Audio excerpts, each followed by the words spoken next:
An hour after I hired her, my phone lit up, and a whisper iced my spine. Rain pushed a soft hiss across the old windows. The living room smelled like damp wood and lemon oil. The clock on the mantel tapped a steady rhythm that sounded too loud for a quiet afternoon. I pressed my phone tighter to my ear and heard the smallest breath on the other end. My fingers began to tremble and I could feel the chill of fear slide under my skin. "Miss Evelyn," she said, her voice thin and careful, "is anyone else supposed to be in the house?" "No," I answered. "My husband is out of town. I am at the cafe around the corner." "Why do you ask?" "There is a woman upstairs." The words did not fall. They struck. The clock ticked. The rain breathed. My name felt strange in my mouth as I tried to say it back to her. "Kayla, what did you see?"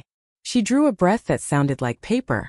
She said she heard soft steps above the hall, and then she saw a pale dress pass the landing and turn toward the last room. I closed my eyes and the picture painted itself. A hallway washed in dim light. A shape moving without hurry. A life inside my house that did not belong to me. "Kayla, get out," I said. "Take your bag and step outside right now. Lock the door and wait on the porch." "Yes, ma'am," she said, the whisper breaking. "I am going." I stood up so fast my chair scraped across the floor. The cafe smelled like coffee and warm bread. A little bell over the door chimed as I rushed into the wet afternoon. The rain tapped my face and I could taste the metal of fear on my tongue. My car door felt heavy. The key missed the slot once and then found it. I told myself to breathe. I told myself not to cry. I told myself to keep Kayla safe and keep my mind steady. The old street curved past magnolia trees and red brick porches. I drove with both hands firm on the wheel. I could hear Kayla in my head. "There is a woman upstairs." My mind tried to find a simple answer. A neighbor who wandered in by mistake. A confused guest who came to the wrong house. An illusion of light and shadow in an old frame. But the words kept their shape. A woman. Stairs. I called Kayla again and she picked up on the first ring. "I am on the porch," she said. I am shaking. "I'm sorry if I am wrong." "You did the right thing," I told her. "Do not go back inside.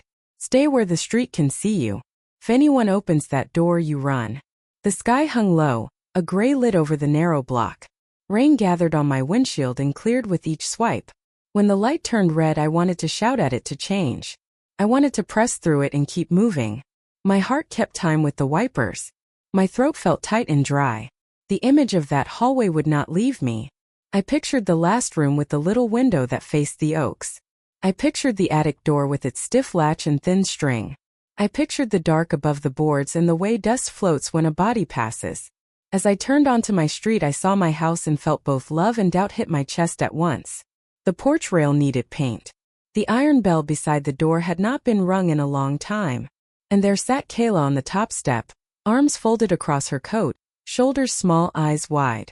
She stood when she saw my car and pressed a hand over her mouth. I pulled to the curb and reached her in 3 steps. "Are you hurt?" I asked. "Did you see her again?" "No," she said. I locked the door and waited. "I am sorry to scare you, Miss Evelyn. I know this is your home." I reached for her hand. It was cold and damp. "You did not scare me," I said. "You warned me. I am grateful. I am going to look for the police on the block. I am going to do this in order. You sit here and breathe. I will stand right in front of you." We stood like that for a moment and the rain softened, as if the sky itself was listening. The clock inside my house kept tapping. I could hear it in my mind. Tick and tick and tick. The sound grew louder because fear makes every small thing sound like a bell. I felt a line of strength rise in me. The kind that appears when you know someone depends on you. Kayla needed me to be steady. The house needed me to be brave. I looked up at the second-floor windows. The glass showed nothing but gray light. I told myself that even silence can hold a story. I told myself that old wood can remember footsteps. I told myself that a woman who has lived many years learns to listen with more than ears. I am glad you are here with me right now. If you are listening to my voice, please like this story and subscribe. Tell me which city you are listening from so I can know how far this truth travels. I took one more breath. Then I dialed for help. When people first meet me, they often say I look calm, maybe too calm for a woman who has lived through storms. My name is Evelyn Mae Patterson. I am 68 years old. And I live in a brick house at the edge of Savannah where the river bends. The magnolia trees around my porch shed white petals that stick to the wood when it rains, and the air always smells faintly of salt. I spend my mornings tending to the garden and my evenings reading devotionals with a cup of peppermint tea.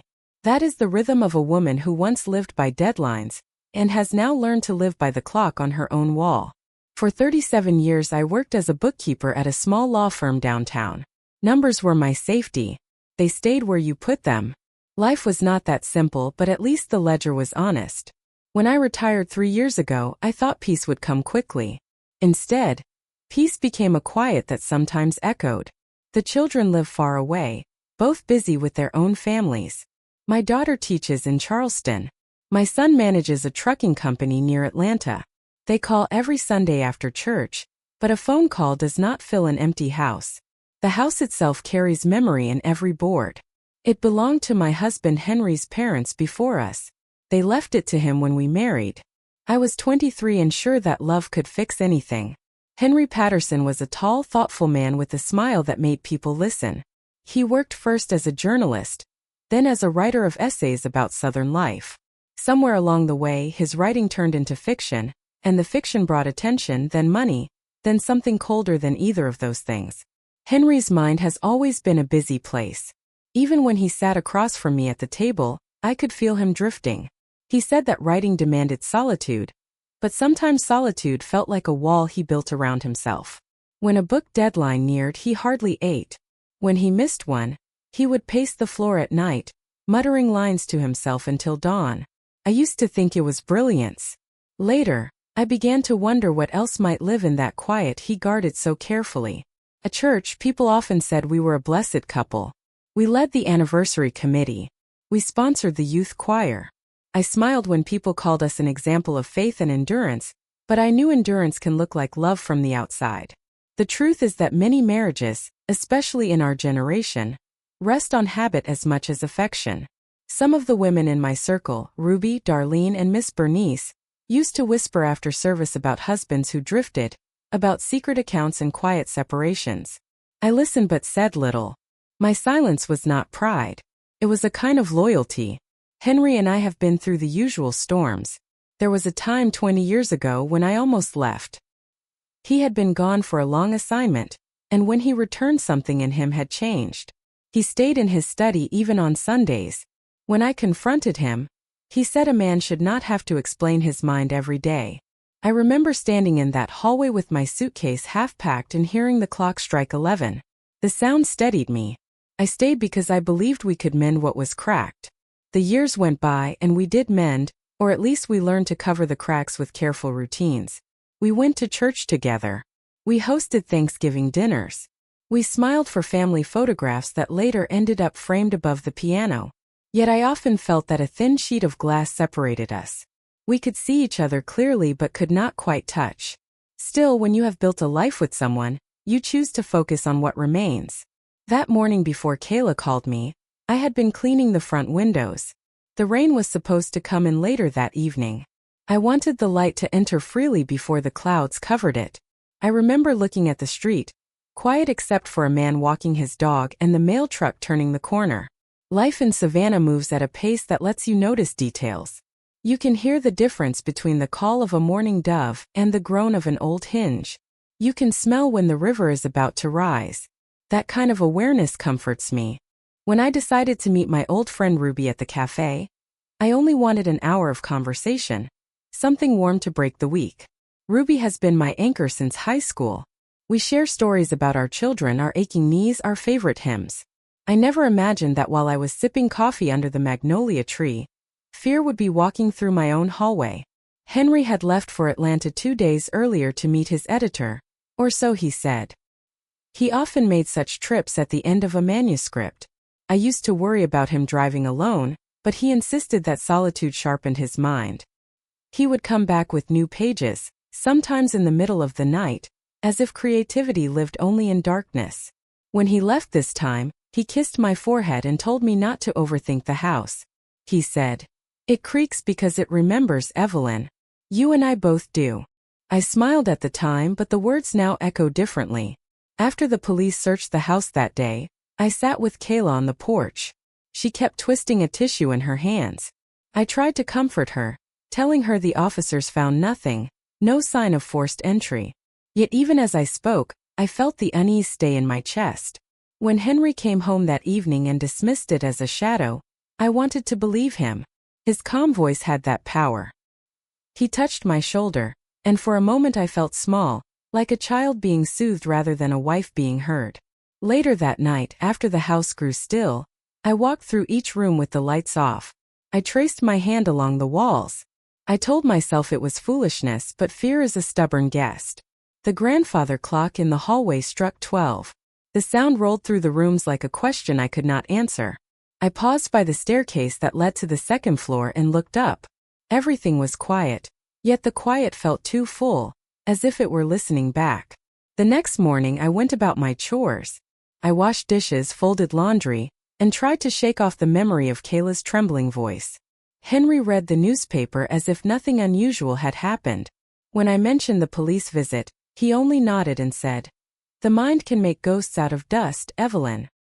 His tone was gentle but carried a hint of finality, the way he spoke when he wanted to close a subject. In the afternoon, Ruby came by with sweet potato pie. She always baked when she felt uneasy.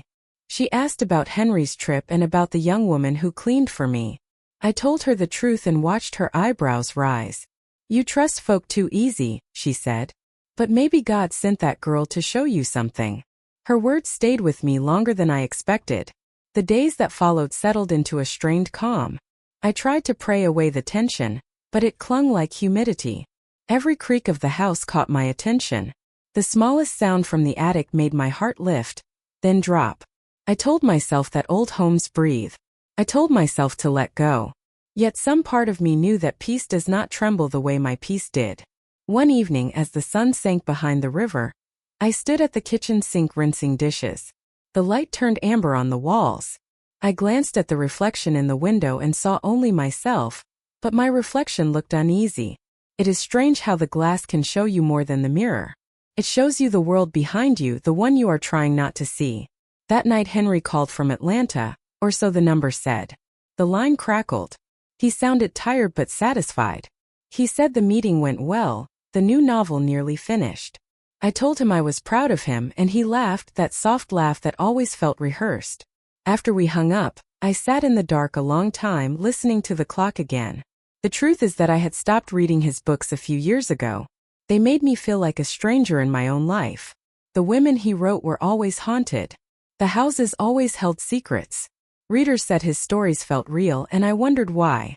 When he won the state award, I was the one who stood beside him for the photos. People saw success. I saw distance.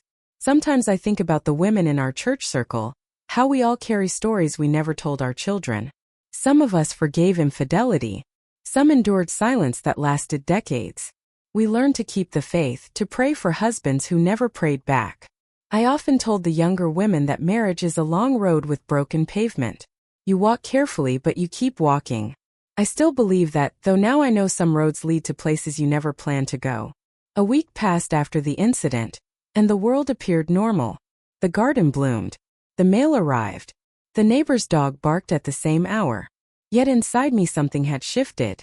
I noticed Henry's study door stayed closed longer each night. I noticed that he jumped slightly when I entered unexpectedly. I began to pay attention, not out of suspicion but out of instinct. Women my age know that intuition is not superstition. It is experience wearing a quieter name. One morning I found a note on the counter written in Henry's careful script. Gone to meet Carlton. Back late. The editor's name was familiar, but the meeting surprised me because Henry had said all business was finished. I folded the note and placed it in my pocket. I told myself not to read too much into it. Yet by then my heart had already begun to read between lines. That evening I stepped onto the porch. The rain had stopped, and the street lamps were glowing. I watched a car drive slowly past, its headlights washing over the house. For a moment the upstairs window flickered with light, as if someone had moved across it. I told myself it was my imagination, the way the glass catches passing beams. But the image of that movement stayed behind my eyes long after the car disappeared. When Henry returned the next day, I asked about the meeting. He said it went fine, that Carlton admired the new draft. He smiled while saying it, but his eyes did not meet mine. I nodded and said nothing. Sometimes silence is a test, and he failed it without knowing. That night, while he worked in his study, I sat in the living room reading the same page over and over without seeing the words. The house felt too large. The air too still. I looked toward the ceiling and whispered a prayer for clarity. If you had asked me then what I feared, I would have said loneliness. Now I know it was something deeper. It was the feeling that the truth was already inside the house, waiting for me to open the right door. The first sound came the following night just after 2 in the morning. I had fallen asleep in the chair with a devotional open on my lap. The house was quiet, the kind of quiet that hums. Then I heard it. A soft scrape above the hallway, like a chair leg dragged a few inches and then set down again. I sat up and held my breath. The clock in the next room kept a polite tick that seemed to grow louder by the second. I tried to name what I was hearing. Pipes. Wood settling. A raccoon that had found a way into the eaves. I wanted a small answer that would settle my nerves, but my skin prickled the way skin does when it knows before the mind agrees. I stood and walked toward the stairs with my slippers whispering over the floor. The air was cool near the banister. I tipped my head back and listened. A pause. Then a single step above me, as if a heel had tested a board. I pressed my hand to my chest and felt my heart tapping at my palm. I spoke out loud in a soft voice because the sound of your own voice can settle a room. Not tonight. Not this. I turned on the hallway lamp and the light laid a small circle on the runner. The step did not come again. In the morning I told Henry about the scrape and the step. He folded the newspaper carefully, which he does when he is choosing his words. He said the attic keeps secrets and most of them are harmless. He offered to pick up traps after lunch. He did. Heavy metal ones that snapped shut with a disapproving clack when he tested them near the ladder to the attic. He dusted his hands and gave me a look that said, "Now you can rest." For 2 nights the ceiling above us kept its peace. I told myself the traps had done their job. Then on the 3rd night I woke to the faintest shuffle, followed by the hush of a page turned with care. That sound is unlike any other. A thumb swipes the edge and paper lifts like a quiet breath. You cannot mistake it if books have held you your whole life. I did not tell Henry that part. Something in me wanted to hold the detail close until I understood what it meant. Instead, I set a small notebook on the kitchen counter and wrote the time when I heard the page turn. I wrote the words soft scrape and single step, and I drew a tiny square where the attic door sits above the hallway, so I could mark where I stood. It felt reasonable to write things down. Numbers had taught me that a careful record can be a kind of light. 2 days later the second clue arrived while I was not thinking about clues at all. The rain had cleared and the late afternoon had that clean smell that comes after a storm. I had bought a spicy sausage from the market, a brand that reminds me of my grandmother, and her cast iron skillet. Henry has never liked anything hot. He always says heat belongs in a sermon but not on a plate. I wrapped the sausage in wax paper, placed it in the refrigerator, and planned to slice it for a Saturday breakfast with grits. That night Henry worked in his study and I read in the living room. The house kept its usual murmur. I slept well. In the morning I opened the refrigerator and stopped. A thick slice was gone from the middle of the sausage, not from the end as a careful cook would cut, but from the heart of it, as if someone had been in a hurry and did not want to wrestle with the knot in the twine. I stood there with the cold air on my face and all the little household explanations lined up like soldiers ready to serve. Henry tried it. Maybe I forgot I tasted it last night. Perhaps the packaging tore in the bag on the way home, and a piece fell into the trash. The trash can was empty. I lifted the lid anyway and looked because habit makes you confirm even what you know. Henry came into the kitchen rubbing his eyes. He poured coffee and leaned on the counter. I asked lightly if he had sampled my sausage, though I said it like a joke. He frowned in that polite way he frowns when a question makes no sense to him. Then he said he had tried a small piece, and he added that it was better than he expected. The words did not sit right on him. They felt borrowed like a coat he had put on for my sake.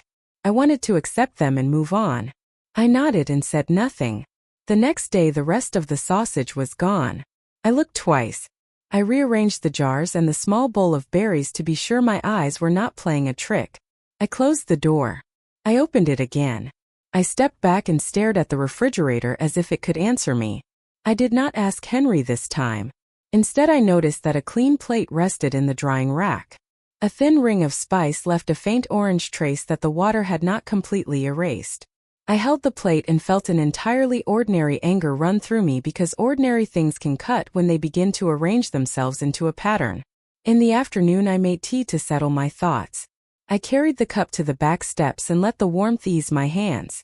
Across the yard, Mr. Hamilton waved, then pointed up to indicate weather, then gave me a thumbs up as if to say the storm was past. His wife came out with a bowl of seed and their birds sang as if nothing had ever gone wrong. The normal life of a neighborhood is a bomb until it is not. The third clue presented itself on a Saturday night after we had driven to Charleston to see old friends. We left early and returned late. The house presented the same face it always presents when you have been away. A quiet hall. A lamp with its soft glow. A faint smell of the cleaner I had used that morning. I climbed the stairs to wash my face. When my foot touched the bathroom tile, I flinched. Cold water covered the floor. Not a spill. A presence. It touched the edges of my slippers and seeped through. I looked at the shower wall and watched a single drop slide down the glass as if a body had just stepped out and drawn the curtain aside. The mirror held a pale fog in the lower right corner. A towel I do not use during the week hung folded over the rod, damp at the edge as if dried in haste. I stood still and felt fear lift like a flock inside my chest. I called down the stairs for Henry. He came, looked, and shrugged. Rain must have blown in through the vent, he said. I walked to the window and lifted the blind. The street lay dry. The sky was a clear black with hard stars. I said there had been no rain in Charleston on the drive back. He sighed and kissed my forehead and told me he would look at the pipes in the morning. He did not call a plumber, and by morning the floor was dry and the towel no longer told on anyone. I folded it and placed it in the cabinet. Someone had used water in that room while we were gone. That is what the scene said, and the scene did not lie. That night I prayed out loud. I named my fear and the house and the rooms and the roof that sits between sky and head. I asked for common sense and peace, and I asked that if I was missing something simple, the simple thing would please show itself so I could return to my life. The prayer did not erase the edges of my worry. It sharpened them into attention. The fourth clue did not walk to me. I walked to it. I had set aside a morning to straighten Henry's study. He usually did not like me to touch his papers, so I kept to the surfaces and the dusting. The room is small and lined with shelves that Henry inherited from his father. They smell like old oak and tobacco and a kind of varnish that does not exist anymore. I wiped the desk and lifted a stack of typed pages to clean underneath. The stack slipped and scattered across the floor in a sigh of paper. I knelt to gather them. When I pulled the bottom sheet from under the corner of the desk, the small drawer that had always resisted me slid open as if it had been waiting for my hand. Inside lay a notebook with a worn leather cover. It was the color of coffee left too long on a warmer. The corners were softened from use. A simple cord wrapped around it and tucked under itself, not tied in a bow the way Henry would have fastened it. My fingers shook as I lifted the cover because you do not open a thing like that without feeling you are stepping into a room that is not yours. On the first page a name had once been written and then lightly erased, leaving a faint shadow that refused to go away entirely. The writing that followed was careful and elegant. It was not Henry's hand. His letters are neat and businesslike and slightly forward-leaning, a style that moves with purpose. This script curved and rested. The lines sat on the page like quiet rows in a church. I turned a page and read a paragraph. A woman sat by a window with river light on her hands. She waited for someone who had promised to come long ago. She listened to the house breathe because she could not bear her own breath. The sentences were simple, but they felt lived in. I kept reading, skimming to protect myself from reading fully. A mountain town. A hidden room. A secret buried too deep for young hands to lift. Each idea rang against the ideas I had held in my head while reading Henry's books. His stories had always carried the weight of a woman alone in a house that remembers. Here was the source of that weight and the hand that had formed it. I set the notebook on my lap and stared at the blank wall until the wall looked back. I told myself to close it. I told myself to put it exactly where I found it and forget I ever knew. Instead, I turned one more page and found a line written twice with small corrections on the second version. The little scratches of editing were delicate, as if the writer had been careful not to bruise the paper. Henry avoids pen when drafting. He says ink slows the mind. It is difficult to describe how sure I felt in that moment that the hand that wrote these sentences would never leave a coffee ring or a careless tear. I placed the notebook back in the drawer and shut it with a soft push that felt like a promise I was not sure I had the right to make. That evening when Henry came into the study to fetch a book, I sat in the living room acting as if nothing had shifted. He leaned in the doorway and smiled. He asked about my day. I told him Ruby had called, and that she wanted me to come to the church bazaar on Saturday to help sort clothing donations. He said that sounded good, and that he might have to work late because a new scene had presented itself. I asked if it had come by way of pen or keys. He looked at me a second too long before he answered. Keys, he said. Always keys. The fifth clue involved light. Light has a way of telling on people and places. About a week after I found the notebook, Mr. Hamilton flagged me down as I was walking to the mailbox. He is a kind man who notices things because noticing is his habit. He pointed with his chin toward my roofline and said he had been up late with indigestion and had seen a soft square of light near my attic vent at 2 in the morning. He thought it was my study lamp at first but then realized the angle was wrong. I thanked him and said I would check it. He frowned with concern the way neighbors frown when they care. He asked if Henry was back from his trip because he had seen his car late the last few nights. I told him yes, and I told him everything was fine so that he could carry something simple back across the street. That night I turned off the upstairs hall light and stood in the dark to let my eyes adjust. The house made its tiny night sounds.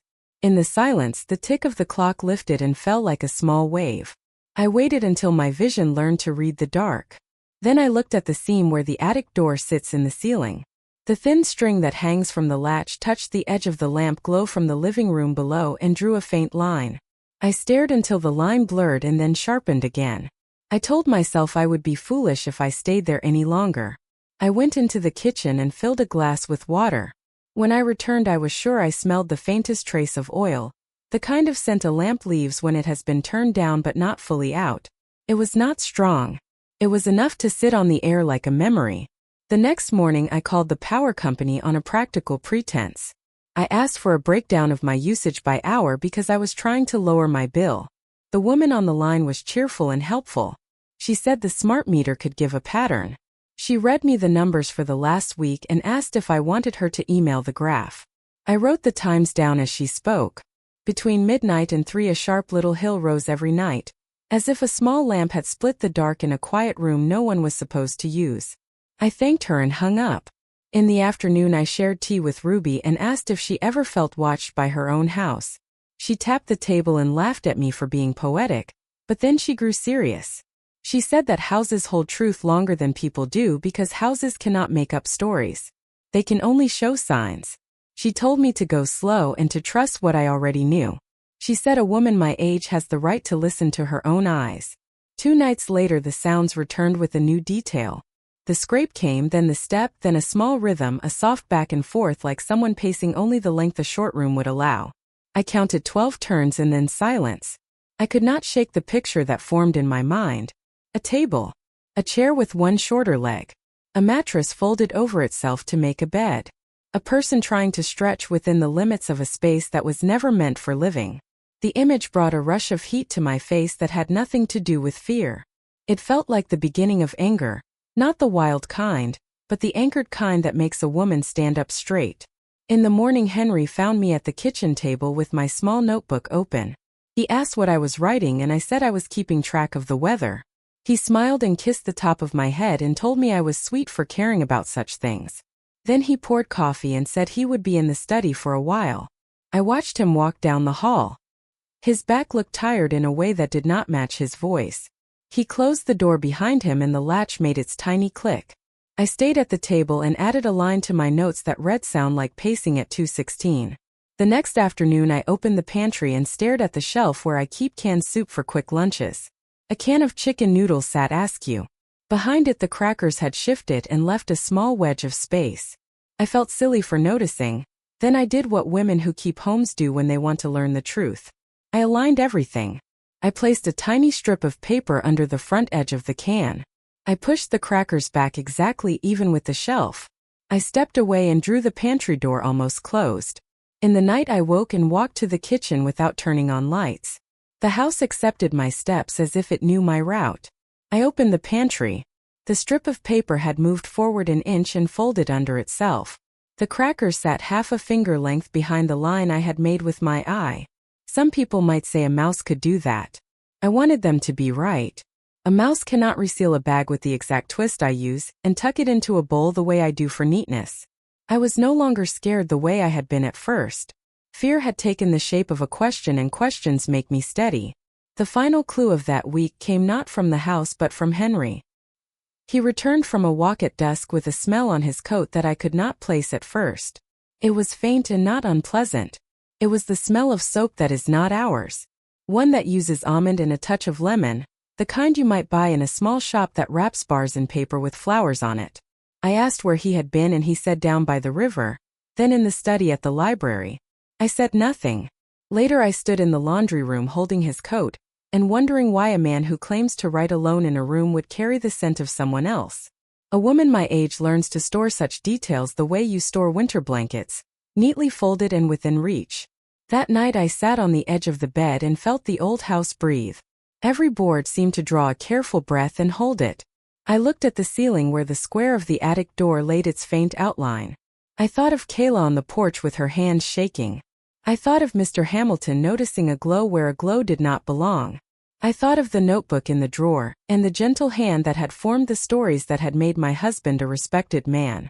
I felt something in me settle into a decision, not a loud one, but the kind that is already true before you say it out loud. The next morning I called Kayla and asked her to come by after her class. When she arrived, I made her tea and we sat at the kitchen table. I told her I believed what she had seen. I told her I did not think she had imagined anything. Her eyes filled and she nodded and said she had been praying that I would not think she was silly. I asked her to describe the woman again, slowly, as if we were building a sketch with words. She said the dress looked pale and tired, that the hair was long and gray and uncombed, that the figure moved with the slowness of someone who had taught her body to be quiet. It is strange how a description can fill a room. For a moment I felt as if we were not alone. After Kayla left, I walked down the hall to the place beneath the attic door.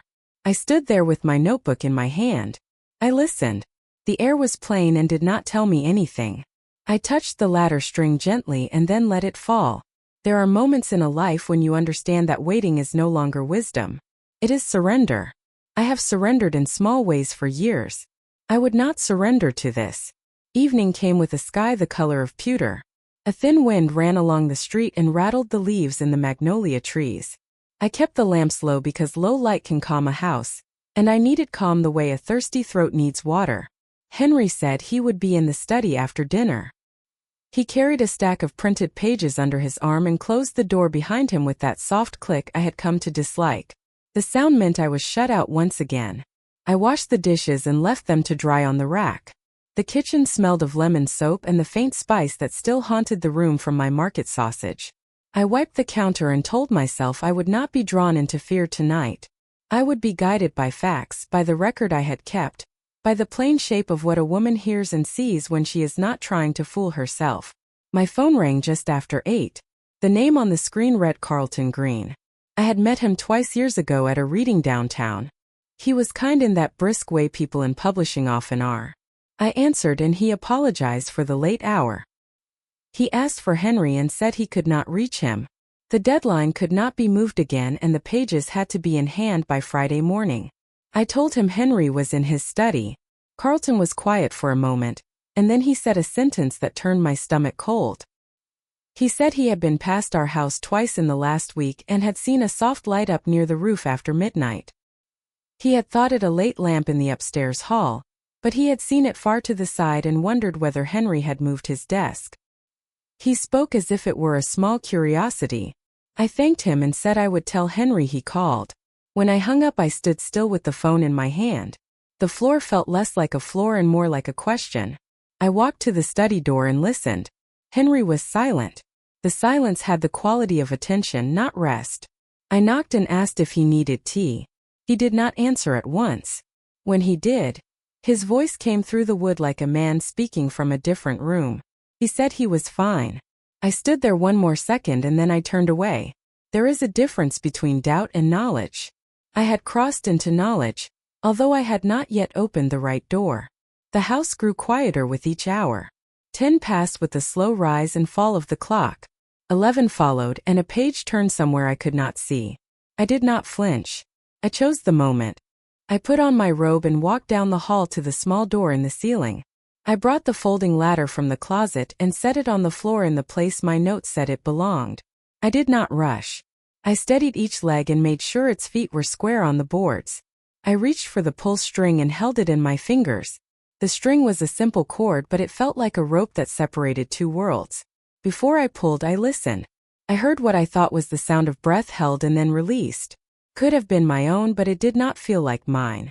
I tugged and the latch opened with a small metal click. Dust lifted and made a dry scent, the kind of scent a library makes when a book has not been touched in years. The square door swung down and the cooler air from above drifted over my face. I climbed. The ladder creaked under my weight. I set my foot on the next rung and told my legs they would carry me. The light from the hall reached only a few feet into the space. I lifted my phone and slid the small lamp icon with my thumb. A pale circle opened in the dark and showed the edge of a beam, a stack of old magazines, and a trunk with a brass corner. I held the light out and moved it slow. The attic was larger than I expected. Roof lines played tricks with space. The beams formed low triangles that guided my path. Dust hung like powder in the air and floated in the thin path of my phone light. I took a step. The boards answered with a long soft cry. Another step and a shadow moved at the far end of the space where the roof dipped closest to the floor. It was the kind of movement that belongs to a living thing. I heard a chair leg shift. I heard a pencil stop. "Hello," I said. My voice was quiet and steady. "I am not here to hurt you." Silence poured over me like cold water. The light from my phone trembled because my hand trembled. I willed it to be still. I took another step and the circle of light found a small table. On the table sat a lamp with a glass chimney. The wick had been turned low, but the flame still held a small blue heart at its base. On one side of the table lay a neat stack of pages tied with twine. On the other side sat a cup, washed and turned upside down to dry. Beyond the table was a narrow mattress made of folded quilts. A blanket lay across it, thin with use. The shape in the shadows drew back. The movement was not the movement of a thief. It was careful and frightened. I raised the light and my breath locked in my chest. A woman sat on a chair with a broken rung. Her hair fell to her shoulders in long gray ropes. Her dress had once been white, but time had pressed it toward yellow. Her face was thin and her eyes were deep with the color of night rivers. Her hands were small and held a pencil with a grip that looked both delicate and strong. The pencil hovered above the page as if it were still writing even while it paused. "Who are you?" I said. "Please tell me your name." She blinked as if the light stung. She lifted her face into it so that I could see the fine bones and the hollows time had carved. When she spoke, the voice came from far away and from very near. It was a voice I knew without knowing why. "Evelyn," she said. She said my name the way only family says your name. She said it slowly, as if tasting each letter. I took one step closer. The boards did not protest this time. I lowered the light so it would not blind her. I felt my knees wish to give way, but I would not let them. I had lived through storms and I would stand through this one. "Lillian," I said. The name slipped out of my mouth without my mind choosing it. It rose from a place below thought. Lillian. My sister. For a moment the attic held two sounds. The light rasp of her breath and the low hum in my ears that comes when the world tilts. I had not seen Lillian Carter in 28 years. We had searched for her until the search grew thin and people began to speak of her in the past tense. She had been the bright thread in our family fabric. She had been the one who wrote stories in the margins of church bulletins and read them to us under the big oak tree when we were girls. I stared at the woman in the chair and saw the child in the yard. I saw the teenager with a notebook under her arm. I saw the young woman who kissed my cheek on the day of my wedding and told me I would be a beautiful wife, and that she would always make sure I never forgot who I was. I put my hand over my mouth. Then I lowered it and made myself speak. "Lillian," I said again. "It is me. It is Evelyn. I am here. I am sorry I am late." Her face changed the way winter changes when a warm wind passes through it. The tightness loosened. Her eyes filled. She closed them and nodded. She did not stand. She was too thin and the chair too fragile. I crossed the space between us and did not rush. I knelt beside her and took her hand. It was cold and dry like the pages beside her. I did not know where to begin. There are 1,000 questions that a heart will fling toward the mouth when the past steps into the room, but the mouth must choose only one. I chose the only one that matters at such times. Are you safe? I asked. Did someone hurt you tonight? She shook her head and the gray ropes of her hair brushed her shoulders. Her eyes found the lamp and then found my face again. Her lips trembled when she tried to form words. She took a breath and her breath sounded like paper lifting. I have been here, she said. A long time. I am tired of hiding. Who put you here? I said. The question was a whisper because I already felt the answer standing behind me like a shadow that had entered the attic when I climbed the ladder. She looked at the pages on the table. She touched the top sheet with the tip of her finger. The gesture was careful, as if she were trying not to disturb what the paper had worked so hard to hold. Then she said his name. She said it in a voice that was half a sigh and half a prayer for release. Henry, she said. The floor tilted again and leveled because the truth has its own mercy. It does not let you fall forever. It lets you land and stand in the very place where you must decide who you are. Tell me, I said. Please tell me everything. She nodded once. Her eyes lifted to the roof and then closed. She began to speak. She spoke in a voice that had learned to be quiet for so long that it had become thin, but it did not break. She spoke of the afternoon almost 3 decades ago when she had gone to a meeting with a man who promised to help her publish her first book. He had poured wine and told her to set aside her nerves because genius deserved comfort. He had moved close in a way that felt wrong. She had said no. He had laughed. The room had gone small and the door had seemed to drift farther away. She had pushed him and his head had struck the corner of the table. He had fallen and the floor had taken him, and the room had filled with a silence that roared. She said she had stood there with her hands held out as if they belonged to someone else. She did not know what to do. She tried to call for help and could not find her voice. Then the door had opened and Henry had been there. He had been a friend of mine then and a friend of hers. He had looked at the man on the floor and at Lillian, and had crossed the room with a calm that felt unreal. He had said her name and told her to breathe. He had said he would take care of everything if she would trust him for my sake, because a family can be broken by a scandal even when the truth says who the victim is. She paused and looked at me. I did not move. I did not interrupt. I held her hand and listened. He told me I would go to prison, she said. He said men like that man do not lie alone in the dark for long. He said people with influence do not let their own reputations fall, and that I would be painted as a liar and called dangerous. He said you would never recover from that kind of shame. He spoke softly. He always did. He said he would protect you by protecting me. He said the only way to protect me was to hide me until the story died on its own. My breath went shallow. The attic seemed to pull in and out with her words. He took the body away. She said in a voice so soft I had to lean in to hear. He told me not to ask where. He told me to come here and to wait. He told me it would be weeks. Weeks turned into months. Months turned into years. By then the story had changed into something else. People said I had run away. They said I had embarrassed the family and left the state with a man.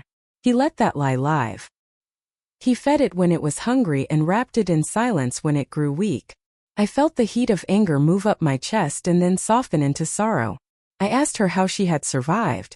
She lifted her chin slightly toward the pages. I wrote, she said. It was the only way to leave the room without leaving. The stories kept me from breaking. He read them and said they were beautiful. He said the world needed them but could not hear them from me. He said he could be my voice.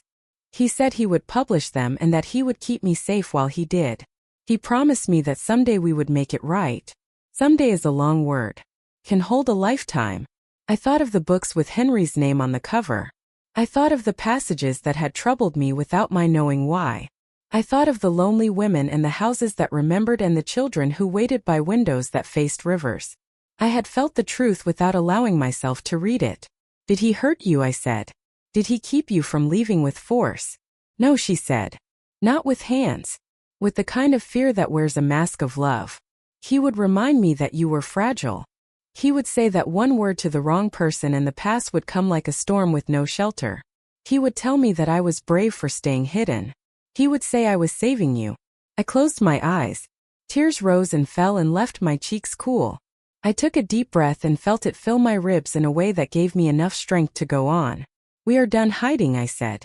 Tonight we are done. A sound came from below. It was the soft knock of a door against its frame. Lillian stiffened. I held up my hand to reassure her. I listened. The sound came again. It was a small thing, the kind of sound a man makes when he changes his mind and walks away. I understood that Henry had left the study and stood now in the hall wondering whether to climb the stairs. He did not. He went back to his room. We will go downstairs, I said. I will make you tea. I will bring you clean clothes. We will call someone we can trust. We will put light where he tried to keep night. Lillian looked at the ladder and then at me. Her voice sounded like a child for a moment. Will you hold my arm, she said. I will, I said. I always will. I helped her stand. Her bones were sharp beneath her dress and her knees shook. I wrapped an old shawl around her shoulders. Together we moved toward the ladder. I went down first and guided her feet. The boards whispered under our weight, the way wood does when it carries something precious. At the bottom I turned and reached up for her hand. The attic side above us and then the square door slowly shut, as if the room itself was relieved to let its secret go. In the hall Lillian swayed. I held her and felt how light she was. The lamp on the table cast a gentle gold on her face and showed the lines the years had written. She looked both like the girl who had run barefoot in the yard, and like a woman who had memorized the shape of a small room. We stood and breathed until our heads steadied. Then I led her to the bedroom where the light was warm and the quilt clean. Sit, I said. I will be back in a moment. I stepped into the bathroom and turned on the tap just enough to wet a washcloth. I held it under warm water and wrung it out. When I returned I handed it to her, and she pressed it to her face. I took a brush from the drawer and asked her permission. She nodded. I gently brushed her hair until it lay smooth over her shoulders. The act felt holy in a way that is hard to describe. I had missed decades of ordinary care a sister offers. I would not miss another minute. She drank tea in slow sips. Her fingers shook less with each swallow. I brought her a soft dress and she changed behind the screen. When she stepped out, she looked taller, as if the cloth itself had lifted her. We will need a doctor, I said. And we will need a lawyer. But first we will need to be very clear with ourselves about what we will not do. We will not let fear make our choices. We will not hide. We will not lie to protect a lie. I will do whatever you say, she said. I am ready to tell the truth. A floorboard sounded in the hall. Henry stood at the doorway with his hand on the frame. His face held no surprise. That alone told me everything I needed to know. He looked at Lillian and then at me. He did not step inside. He spoke my name as if it were a word he had been practicing. Evelyn, he said. I rose and moved so that I stood between them. My voice was calm. Calm can be sharp when it has to be. No more, I said. Tonight the hiding ends. He lifted his hands slightly as if to show he was unarmed. His eyes did a strange thing. They seemed to search for the line he would speak. He had been a writer for so long that he believed in lines that can move a room. I had believed in them once too. Not tonight. Henry, I said, you took what did not belong to you. You used fear and love like tools. You will not use them here again. He looked at the floor. His voice came small. I was trying to save us, he said. I was trying to save you. No, I said. You were trying to save yourself. And even if you had been trying to save me, salvation that requires a lie is just another kind of jail. Lillian made a small sound behind me. I reached back and touched her hand. Henry watched that touch and his shoulders lowered. Something in him understood that the story had moved beyond his reach. I am going to call someone now, I said. You will not leave this house. You will not touch another page in that study. You will sit in the living room where I can see you. He nodded once. He turned and walked down the hall. I listened to his steps and knew each one. I knew the rhythm of his walk the way a wife knows the rhythm of a house. I stood very still until I heard the chair in the living room accept his weight. I dialed Ruby first because there are calls that require the voice of a friend before the voice of the law. She answered on the second ring. I told her only what she needed to know. Come now. Bring quiet. Bring your car. Bring your faith. She said she was on her way. Then I called the woman from church who had once handled a difficult case with a grace that made me trust her. I asked her to come at dawn. Finally, I called the non-emergency line and asked for an officer to be present in the morning. I did not use words that would stir the whole block. I used the simple words a woman uses when she has decided to do things in order. When I returned to the bedroom, Lillian looked at me with eyes that had turned from night to a kind of gray dawn. She squeezed my hand. "I was afraid you would hate me," she said. "Never," I said. "I hate the lie. I do not hate my sister." We sat together and listened to the house. It made its small sounds. None of them scared me now. The clock in the hall tapped and its tapping sounded like strength. I realized that the boards and the beams had held us both for a very long time. They could hold one more night. Ruby arrived 10 minutes later. She came into the bedroom and covered her mouth with her hands. Then she reached for Lillian and held her with the kind of embrace that mothers and sisters keep ready for the day they might be needed. No one cried out. Tears fell the way rain falls when the land has been dry too long. In quiet relief, we moved to the kitchen and made more tea. I sliced bread and warmed soup. Small food can be a form of courage. While we ate, I told Ruby the plain facts. We spoke of mourning and what it would ask of us. We did not speak yet of the past in detail because the past would have its time under brighter lights. We spoke of what we would do. We would bring light. We would keep faith. We would choose justice and not revenge. We would tell the truth.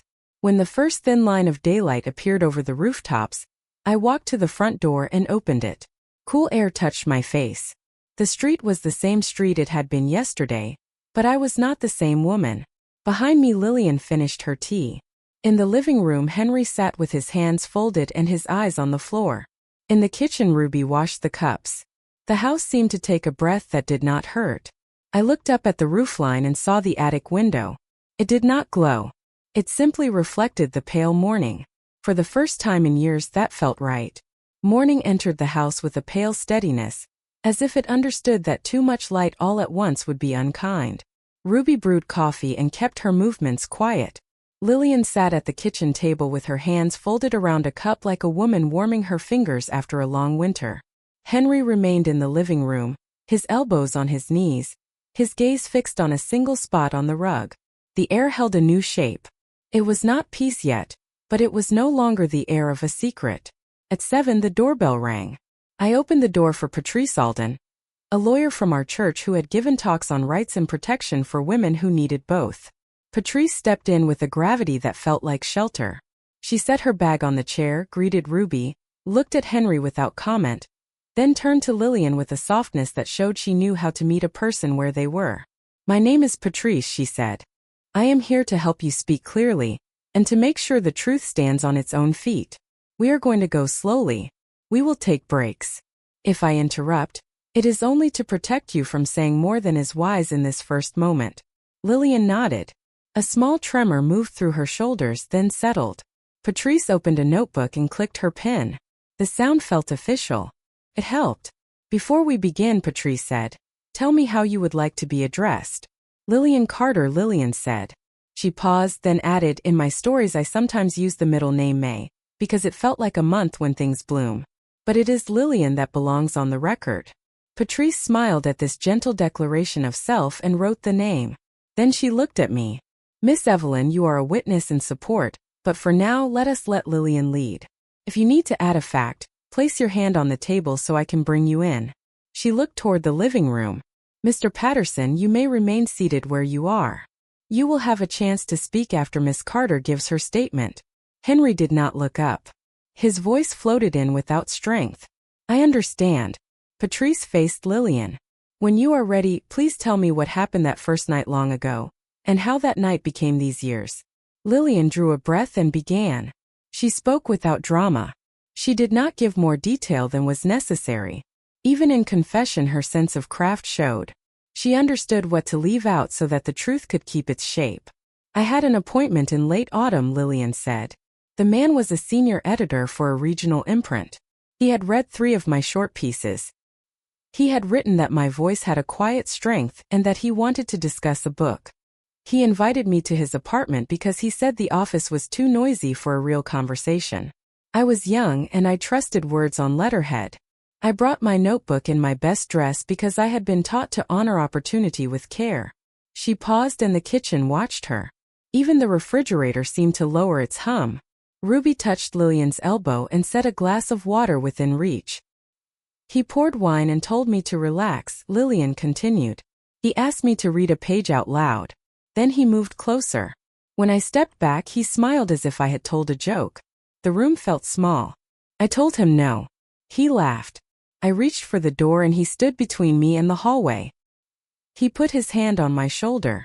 I felt the line in me that says enough. I pushed him hard away from me. He stumbled. His head struck the corner of a table shelf. He fell. The room went quiet. I stood there with my hands open and my heart beating hard in my mouth. Patrice nodded once, neither pushing nor pulling the story, and Lillian went on. I tried to call for help, Lillian said, but my voice did not lift. I was in shock. I do not know how long I stood there. It felt like hours. It may have been minutes. Then there was a sound at the door. It was Henry. He had known of my meeting because Evelyn had mentioned it the day before. He said he was passing through the neighborhood and wanted to surprise me with a ride home and a celebration. He saw the man on the floor. He saw my face. He closed the door gently behind him, as if already teaching the room to keep silent. Her words were simple. They did not try to make sense of what has no sense. That gave them power. He told me to breathe, Lillian said. He told me he understood and that I was not to blame. He said that some truths cannot survive the rooms people put them in. He said that if I called the police I would be twisted into the cause of my own harm. He did not shout. He did not threaten. He simply walked me through the future he said would come. He said my name would be ruined. He said our family would break under the weight. He said Evelyn would be shamed and would never find her feet again. He said the man's friends would buy a story that made him innocent because money lets people buy stories. Her voice thinned for a moment, then regained steadiness. I wanted to go to the police, Lillian said. I truly did. I wanted to speak as loudly as the room had grown silent. He told me he would take care of everything. He told me to go with him now, and that he would make sure no one ever used what had happened to hurt my sister. He promised it would be for a short time. He said weeks. He brought me to this house after midnight. He led me up the ladder. He set down a mattress. He brought a small lamp the next day and food at night. He spoke softly. He told me this was a refuge until the storm faded. Patrice held up her hand gently. May I ask a question, she said. Lillian nodded. Did you feel free to leave the attic after those first days? Not free, Lillian said. He did not lock a door. He locked a mind. He would bring newspapers with stories of women who told and were punished. He would point to men on the front page whose friends made sure nothing stuck to them. He would say that every time he saw a headline he thought of me, and that he could not live with himself if his failure to protect me led to my ruin. He told me the attic was temporary. Then he told me the world was not ready. Then he told me the world had moved on, and that waking it would only cause harm. Did he ever strike you? Patrice asked. No, Lillian said. He used care like a chain. He used my love for my sister as a wall. He would bring me a book and say he had found it at a sale because he knew I missed libraries. He would bring tea and say he had remembered how I liked it. He would bring my pages down the ladder with reverence, then come back the next day with praise that sounded like grace and felt like a leash. Patrice recorded this with a face that showed both sorrow and purpose. Then she nodded for Lillian to continue. He read my stories, Lillian said, and he told me they were the most honest thing he had ever held. He said the world needed them and that he could carry them into the world in his hands, because his hands were allowed to carry such things. He said he would be my voice. He said he would place the words in his mouth for a while, and that when it was safe he would take them out and put them back in mine. I believed him because I loved my sister and because I was tired and because I was afraid of the way rooms can tilt when people with power enter them. She looked at me then and I felt both a wound and a healing in that look. I put my hand on the table. Patrice glanced at me and nodded that I could add a fact. There were nights, I said, when Henry would pace the floor and tell me a scene had arrived whole, as if it had visited him while he slept. He said the house was speaking to him. He said the women in his pages were teaching him how to listen. Now I understand whose house and whose women he meant. Patrice wrote, then turned to the living room. Mr. Patterson, she said in a tone that was neither harsh nor indulgent, you will have a chance to respond. For now, be still. Henry lifted his head once and then dropped it. He looked smaller in the morning than he had in the night. Patrice faced Lillian again. Tell me how the years arranged themselves. They arranged themselves around quiet, Lillian said. He brought paper. I wrote. He took the pages downstairs.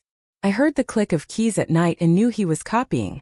When a book came out and people praised the voice, he read the reviews to me and said that one day the applause would be ours together. He said that if we rushed, we would lose everything, including my sister. Then deadlines came and he used them as tools. He would tell me a date. He would say he had promise pages. He would come up the ladder with his coat smelling of a place I had not been in years. Library. Bookstore. A hallway where someone wore perfume that was both simple and fine. He would sit on the chair with the broken rung, the one you saw last night, and he would say time is cruel but we can make it serve us. Did anyone else know? Patrice asked. No one, Lillian said. I heard voices at times through the floor. Editors. Neighbors on the porch. Choir members on Sunday afternoons. But no one climbed the ladder except Henry. In later years, when Evelyn retired and stayed home more, he became careful with hours. He tried to show me kindness by shifting routines so that I could bathe when the house was empty. I always moved like a shadow and cleaned the traces. Not well enough. The towel betrayed me. The sausage betrayed me. I am not sorry for either. Her mouth lifted in the smallest smile at that, and the room breathed. Patrice asked for dates and I helped lay out what I could. The tax records that showed his royalty checks beginning the year after Lillian vanished. The shift in tone between his early essays and the first novel that bore his name.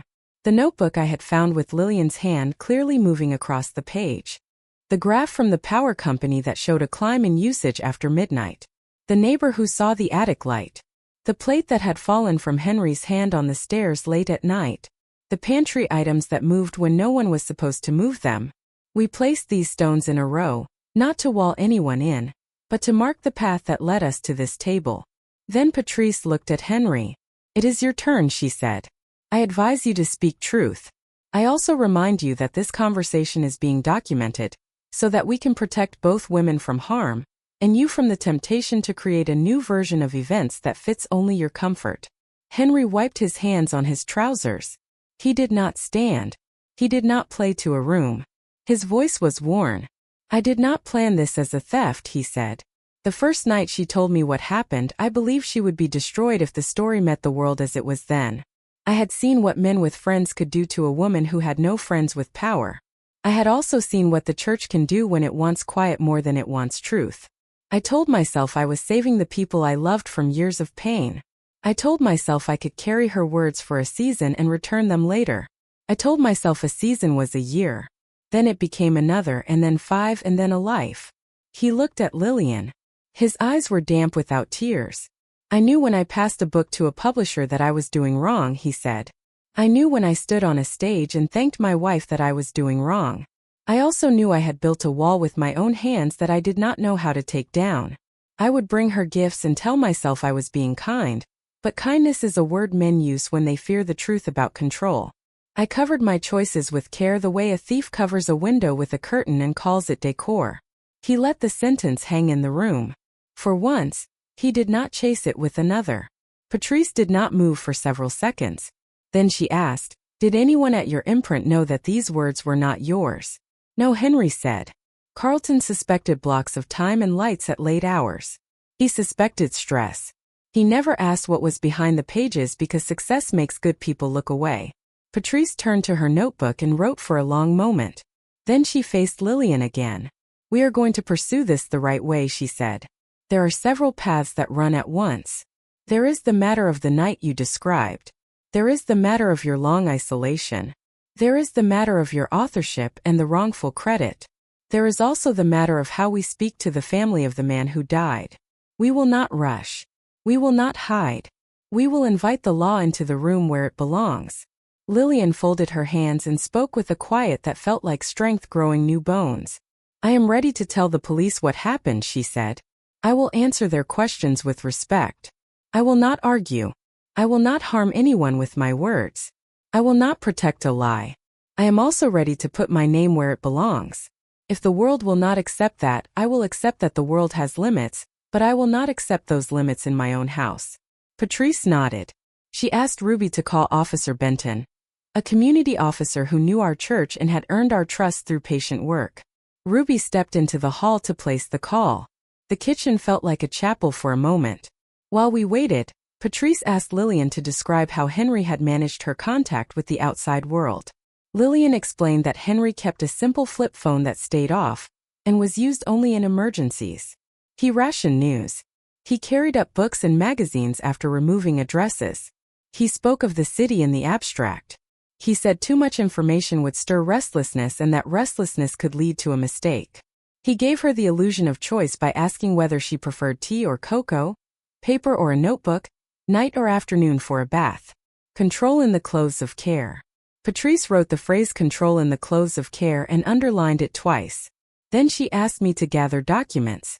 I brought the power company notes, my timeline of sounds, the photos I had taken of the attic before we carried Lillian down, the notebook in the drawer.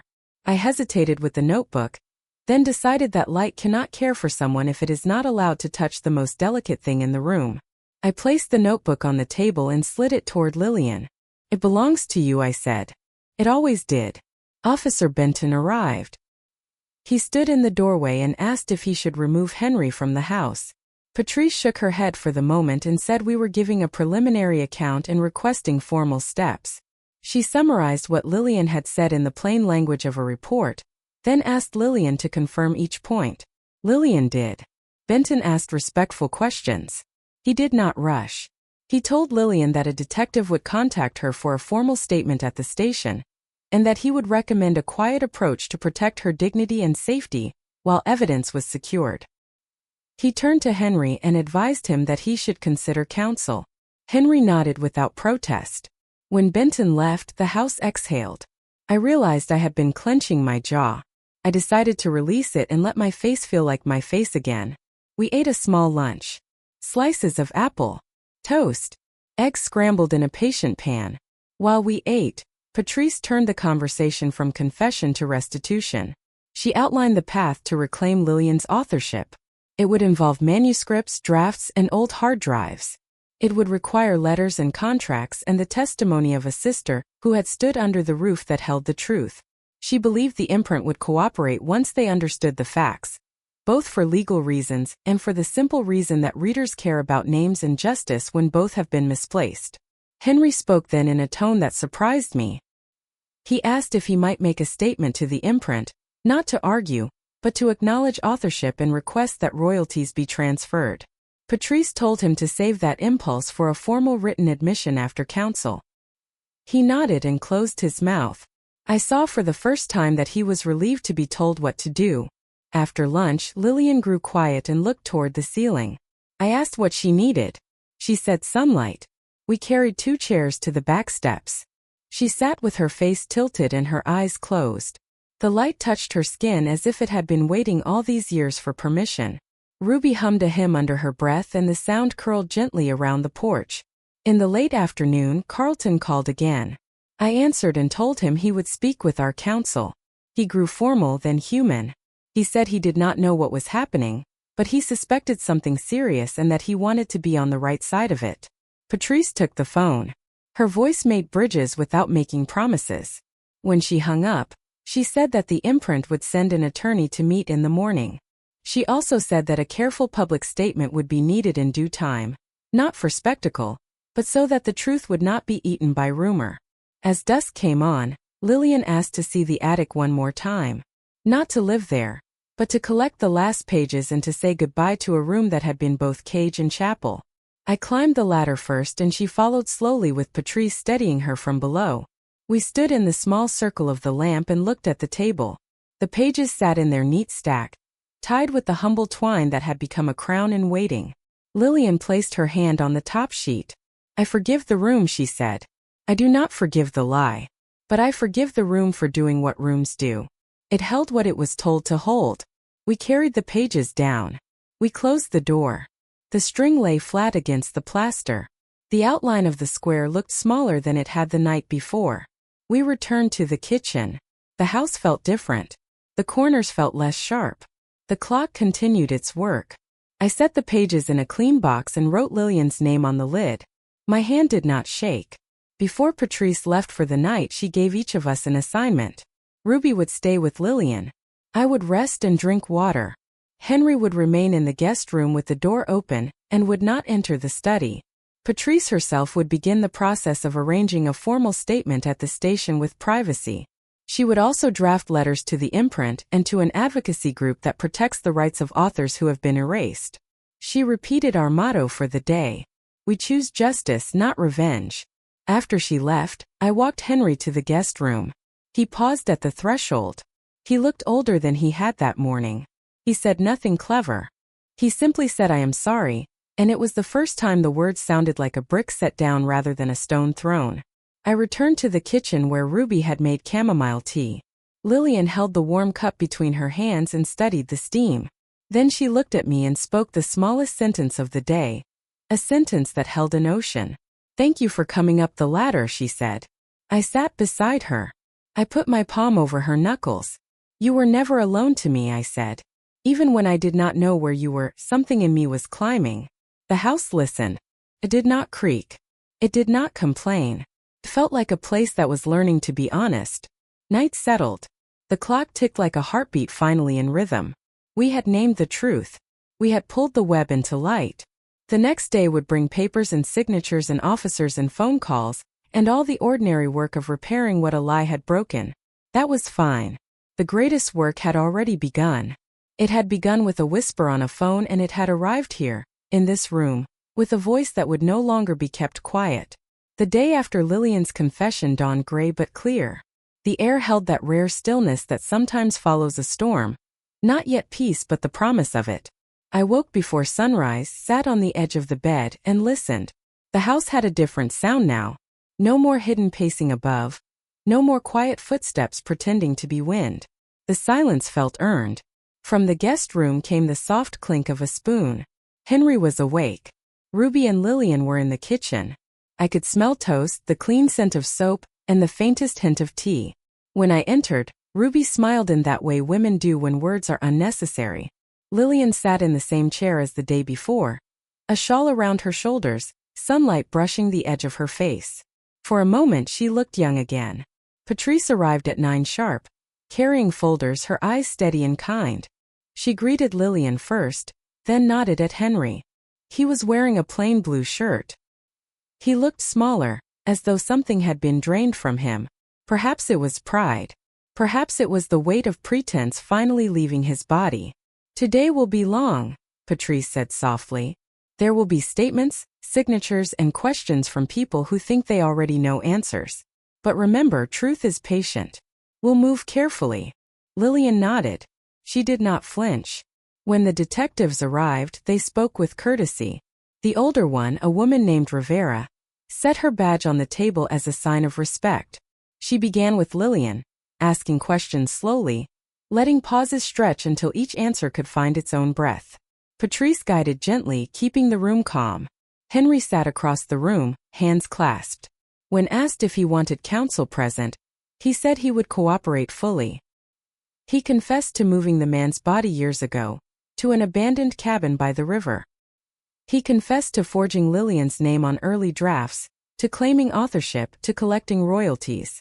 He spoke plainly without defense. His voice cracked once when he mentioned the first book. "I told myself the world would never forgive her," he said, eyes fixed on the table. "But really, I feared the world might forgive her and not me." No one answered. Silence sometimes does what words cannot. Detective Rivera took notes in careful strokes. She promised to send officers to the river property and to keep contact open with Patrice. Before leaving, she turned to Lillian. "Ma'am," she said gently, "you have endured more than most people could imagine. The law can't replace years, but it can name what was wrong. That's where we start." After they left, the house fell into a soft quiet again, the kind that hums like prayer. Henry remained seated. He looked at Lillian as if searching for permission to speak. She gave a small nod, the kind that means "I will listen, but I will not rescue you." "I don't ask forgiveness," he began, "but I do ask understanding. I thought control was safety. I thought silence was protection. I see now it was only cowardice wearing reason's clothes. Lillian met his eyes. You wanted the world to believe you were noble, she said. But you turned my voice into a mask for your guilt. I hope someday you understand that truth is not an enemy. It was your ally all along. He lowered his head and whispered, I understand now. I felt a strange calm wash over me. Not joy. Something quieter, something steadier. Justice without anger feels like standing in a river that finally runs clear. By noon, Patrice had filed preliminary documents. She confirmed the investigation into the wrongful authorship and financial fraud would move forward. The law would handle the rest. The court would decide about restitution, but in her words, the truth has already taken its rightful place. That afternoon, our church held its weekly community lunch. Ruby insisted we go. Lillian hesitated, then agreed. If I don't start living again now, she said, I never will. When we entered the fellowship hall, heads turned. Whispers followed, but they were not cruel, more like astonished. People who had buried Lillian in memory now saw her walking beside me. Pastor Coleman paused mid-sentence when he saw us. Then he opened his arms. Sister Lillian, he said with quiet wonder. The Lord does restore what was lost. Lillian smiled, and for the first time in decades, she stood at the front of a room without fear. The congregation rose to its feet, some clapping softly, others pressing hands to hearts. The choir began a low hum, Blessed Assurance, the song she used to lead when we were girls. After the service, Patrice spoke briefly to the pastor about organizing a press statement. Not a spectacle, just a dignified account to correct the record. If you let rumor lead, she said, truth has to limp to catch up. That evening I sat on the porch with Lillian. The air was cool. Fireflies blinked in the yard like tiny lanterns. She held the notebook, the same one I had found in the drawer, and turned the pages slowly. I thought these words would never see sunlight, she said. He promised the world would break me if I tried. And yet, I said, you're still here. She smiled faintly. Maybe the world is gentler than fear allows us to believe. Inside, Henry packed a small bag under police supervision. The officers treated him with professionalism. No handcuffs, no spectacle. He would be processed quietly and granted counsel. As he walked down the steps, he paused beside me. I loved you, Evelyn, he said. I just didn't know how to love truth too. I looked at him steadily. Then learn now, I replied. That's your work from here. He nodded and stepped into the car. The door closed softly, like a chapter that had needed closing for too long. When the car turned the corner, Lillian exhaled. It's over, she whispered. Not over, I said. Beginning again. We spent the next week meeting with Patrice and the imprint's representatives. They arrived in quiet suits, faces serious but respectful. Carlton Green was among them, eyes heavy with guilt. When Lillian entered the conference room, he stood. Miss Carter, he said. I owe you more than an apology. I owe you recognition. Patrice guided the conversation. Legal agreements were drawn. Royalties would be transferred retroactively. Future editions of every book would bear Lillian's name. Press releases would cite a decades-long authorship misattribution under investigation. That phrasing, Patrice said, allowed dignity while the courts finalized the criminal side.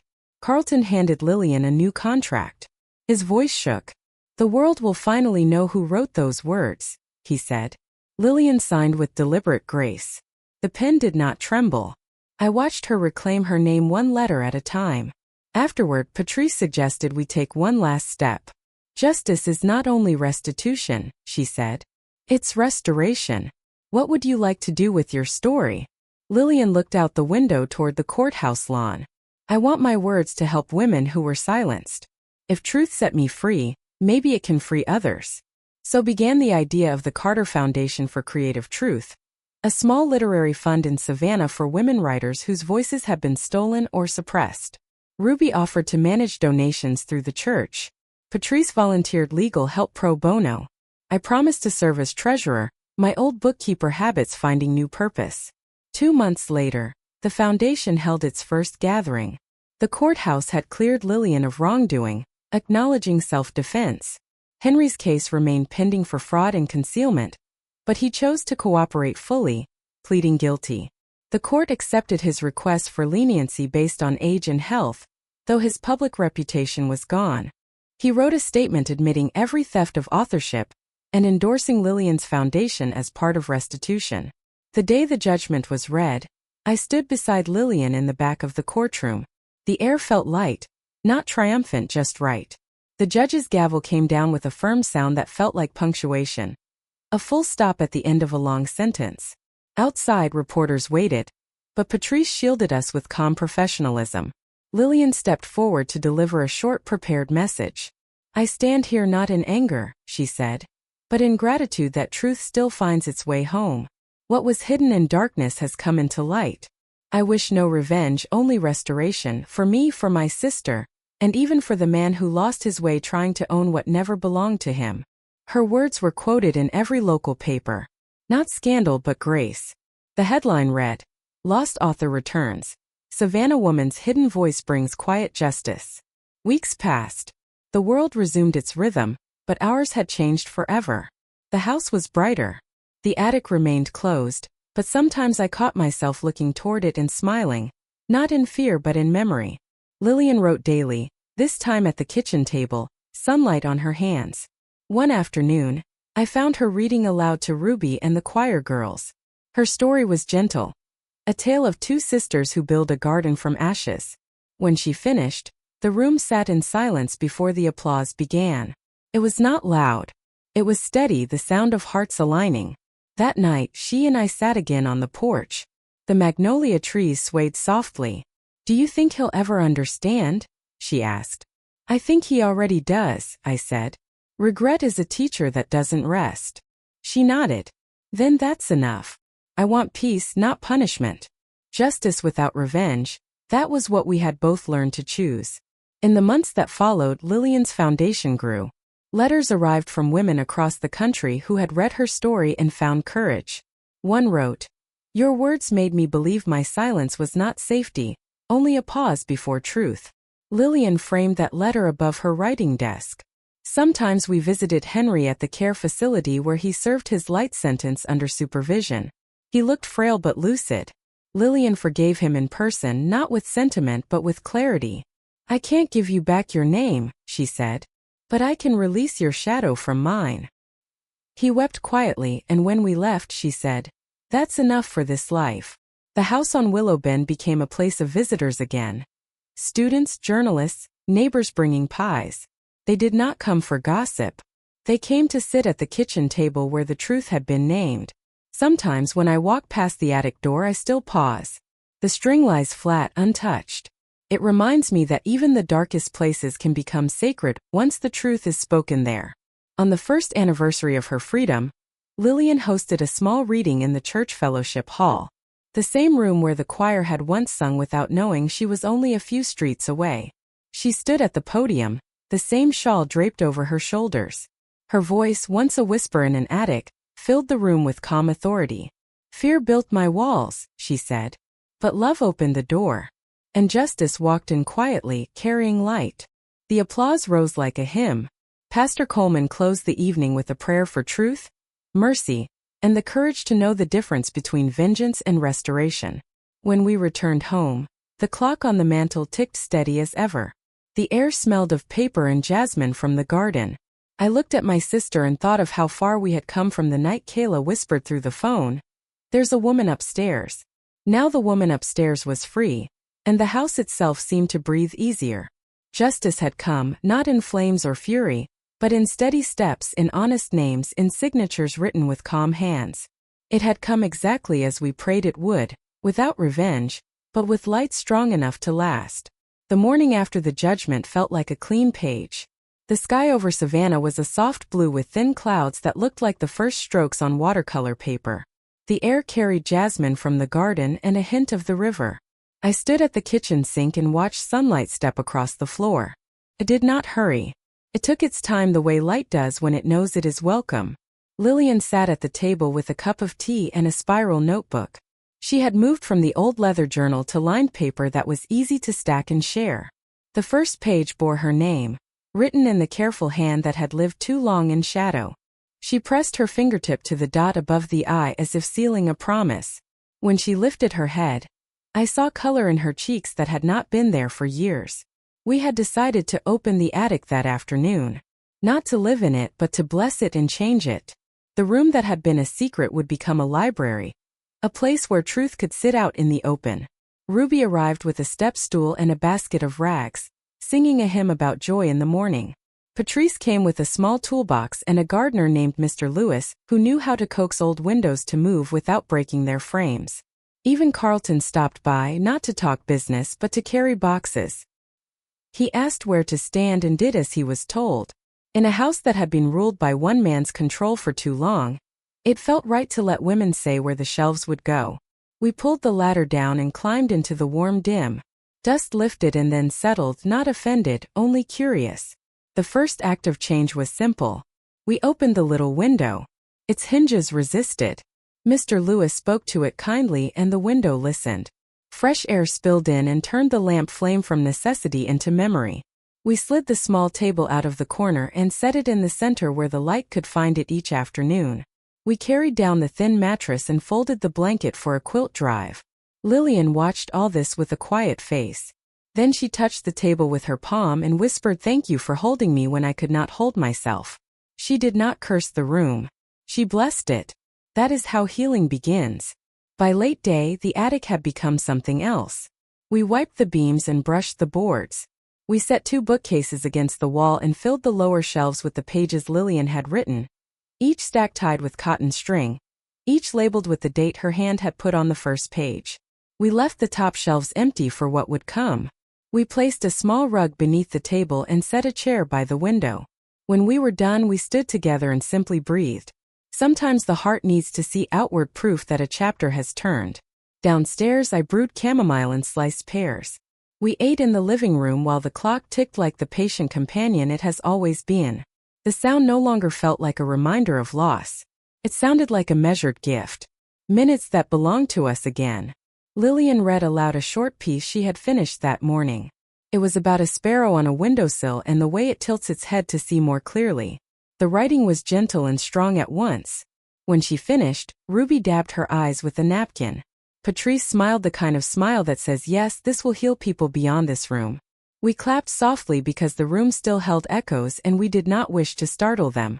That week we received a letter from the family of the man who had died long ago. I held the envelope and prayed before opening it.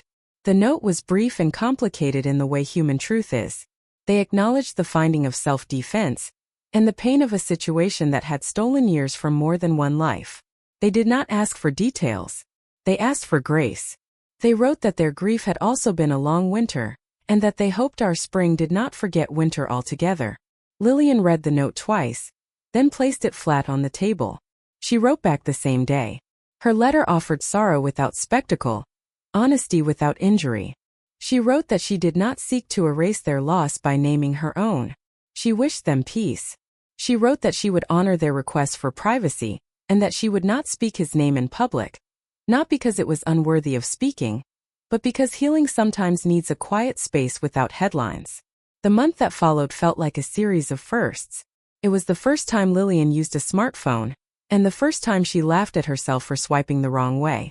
It was the first time she ordered a book online with her own account, and watched the package arrive with her name printed clean across the label. It was the first time she stood at a farmer's market, and decided what she wanted instead of receiving what someone else had chosen for her. It was the first time she sat in a library chair and read in sunlight next to a window that would open if she wished it.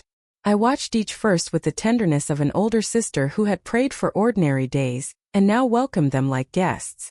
The Carter Foundation began small, with a wooden box for donations at the church, and a simple page on the library bulletin board. Then it grew. The local news did a piece that was careful and respectful. They did not pry into what did not belong to the public. They told the story of a voice that had been hidden, and the way community can bring light without heat. Letters arrived. Some came from women who had been silenced by fear. Some came from men who had been small in their own ways and were learning to be larger. Most arrived signed with first names only. That anonymity did not lessen their weight. We read them around the table and placed them in a binder. Lillian called the binder our collection of answered prayers. We held the first Carter Fellowship reading in the fellowship hall where our church potlucks live. The room smelled like coffee and wood polish and memory.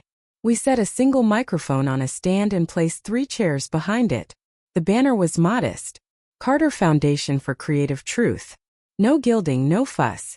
The women who read that night held pages and shaking hands, then found their voices and lowered the paper as if finally trusting that their own mouths would not abandon them. One read a poem about doors and breath.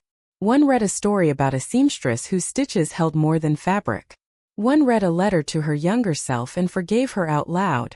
The applause rose and fell like a tide. There was no stage rush, only steady gratitude. Patrice stood at the back near the exit with a box of tissues and a list of resources. She never needs a spotlight. She builds rooms that hold people. In the middle of all this public healing, there was private repair to do. For me, it took the shape of a journal. I wrote down the small moments that once would have troubled me simply out of habit. A shadow on the stairs that now registered as sunlight moving through leaves. A creak that was only wood settling. The sound of the attic window adjusting to its new life. Naming these things did not steal their poetry. Gave me back my ease. When I wake in the night now, I hear the same clock that used to alarm me. It does not call me to fear. It keeps me company until sleep returns. We visited Henry once a month. He was under supervised care and allowed quiet visitors during certain hours. He had asked to see us only if we wished to come. That respect mattered. Lillian always brought a book, one of her own with her name on the cover. She signed each copy with a note. Not a punishment, not a boast. A simple line. The truth finds light. He would hold the book as if it weighed more than paper. He would thank her and then sit very still, listening to the sound that rooms make when they are not hiding anything. On the day her first new book launched under her name alone, the library hosted a reading. The attendees were not a crowd for spectacle. They were a family, gathered in the form of strangers who had touched the same chord. Children sat cross-legged near the front. Older men leaned on the end of rows with their hands folded like ushers. Women of every age filled the center seats and nodded without looking at one another, as if sharing a quiet language. Lillian read a chapter about an attic and a window that had refused to open until someone spoke to it kindly. She did not explain the metaphor. She did not have to. When she finished, a little girl raised her hand and asked if stories could change the world. Lillian smiled and said stories change rooms first. Then they change people. Then people change the world. The girl nodded as if she would carry that sentence in her pocket a long time. Carlton approached the podium afterward with a check for the foundation. He asked to speak into the microphone and Lillian allowed it. He said very little. He said that naming the true author had reminded him why he chose books in the first place. He said he was sorry. He said the imprint would sponsor the fellowship for 5 years with no conditions. The room did not applaud. It simply murmured its respect. Sometimes sound knows where to stop. The season turned. The attic smelled like lemon oil and old paper in summer, and like cedar and clean air in winter. We kept a small heater up there for cold mornings. Lillian wrote by the window with a folded shawl around her shoulders and a pencil in her hand, even though she used the computer for final drafts. She said pencils made a sound like breath and she wanted to hear it. When she needed a break, she would come downstairs and sit with me over tea. We would speak of small things. The weather. A neighbor's new dog. A hymn that would not leave our heads. We did not avoid the past. We simply did not live there. On the anniversary of her return, Lillian asked for a walk by the river. We went early before the heat rose from the stones. She wore a simple dress and a straw hat. The water slid by with that purposeful calm that rivers know. We stood at a place where willows leaned toward their own reflections. Lillian took my arm. I want to say something, she said. Not for the record. For us. We stood there with the river answering only in light. Fear took my years, she said. But truth returned my life. It did not give me back time. It gave me back breath. That is enough. I held her hand because sometimes words are heavy and hands can help carry them. A month later, Pastor Coleman invited Lillian to speak to the young women at the church. She brought 2 objects. A notebook and a small hand mirror. She set them on the table and asked the girls to tell her what each offered. The notebook, they said, offers a place to make sense. The mirror, they said, offers a chance to see yourself. She nodded. She told them to carry both. She told them never to let anyone speak in their voice without permission. She told them that confession is brave, and that the law can be a friend when people know how to ask it to act. The Carter Foundation expanded to include a legal literacy workshop and a small fund for emergency counseling. Patrice trained volunteers. Ruby organized food and transportation. I handled the books. We ran it like church, which is to say with respect for each soul that walks through the door. In the house, small changes kept appearing. We replaced the worn doorknob on the study with one that did not stick. We repainted the upstairs hallway a pale shade called early morning. We hung photographs of our mother and father young and smiling. We placed a framed leaf from the magnolia tree on the landing with a note beneath it. First bloom after freedom. The date made me cry the first time I wrote it. Now it makes me smile. Sometimes quietly, late in the afternoon, I still hear the past move. It is not a ghost. It is memory walking across the floorboards, testing the wood to be sure it still holds. It always does. I invite it in and serve it tea and tell it what truth has done since it left. Then I watch it open the door and step back into the light. On an evening in early autumn, the foundation hosted a reading in our backyard under strings of warm bulbs. The porch rail wore new paint. The iron bell beside the door was polished so it could ring again. People filled the grass in neat rows of folding chairs. The air smelled like cinnamon from a crock pot. Ruby guarded like a family secret. Lillian stood with the microphone and read the last page of her new book. It ended not with victory, but with the sound of a clock that keeps good time. When she finished, the neighborhood applauded. A boy in the front row clapped with both hands raised. An older woman whispered amen. As the night drew down, I looked at the attic window. It shone with lamplight, not the hidden kind, but the kind that says this house tells the truth. A breeze moved through the magnolias and carried the sound of that quiet applause into the rooms that used to hold whispers. I thought of the first day when Kayla's voice had iced my spine. I sent up a thank you for the courage of a young woman who did not dismiss her fear as foolishness. I made a note to invite her to the next reading. She came, and when Lillian saw her, they held each other for a long time. Presence can say more than any speech. Before people left, Lillian stepped to the microphone one last time and offered a blessing. She did not call it that. She simply spoke as someone who knows what freedom costs and what it gives. If you are carrying a truth that scares you, she said, take one step toward light. It does not have to be a grand step. It can be a phone call. It can be a sentence in a notebook. It can be telling one friend who knows how to hold a confidence. Do not wait for perfect safety. There is no such thing. There is only the safety of honesty and the shelter of people who will stand with you. When the last chair was folded and the string lights went dark, the yard felt like a sanctuary that had been dismantled and carefully put away until next time. We went inside, tired and full in the way you feel after good work. I climbed the stairs and paused at the landing. The attic string hung quiet against the ceiling. The hallway wore its new paint proudly. The clock on the mantel downstairs ticked in a steady line. I was not afraid of the night. I was ready for rest.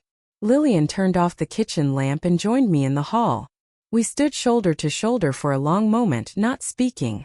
Then we said good night like sisters have always done. The light in her room went out. The house breathed. I lay down and let sleep come. Nothing hid above me. Nothing whispered behind a door. Truth held the roof. Love held the walls. Justice had entered without revenge and sat down at our table like family.